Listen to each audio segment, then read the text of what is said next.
চন্দননগরে গোদলপাড়ায় একেবারে গঙ্গার ধারে মোরাম সাহেবের বাড়িতে জ্যোতিরিন্দ্রনাথ, তাঁর স্ত্রী কাদম্বরী দেবী এবং জ্যোতিদাদার ছোট ভাই রবি কিছুদিনের জন্য সেখানে গেছেন। একদিন বিকেলে ঘাটে বাঁধা ছোট একটি বোটে বা বজরায় তিনজনে বসেছেন। নৌকো চলতে শুরু করলো। পড়ন্ত বিকেলে আকাশে তখন স্বর্ণ রং। গঙ্গার দুদিকে দূর থেকে শোনা যাচ্ছে মন্দিরের ঘণ্টাধ্বনি, কখনো বা মসজিদের আজান।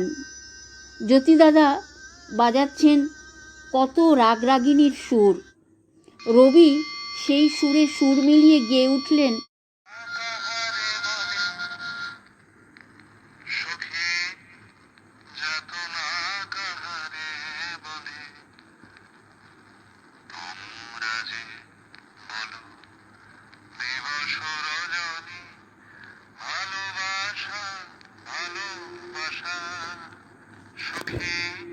ভালোবাসা কারে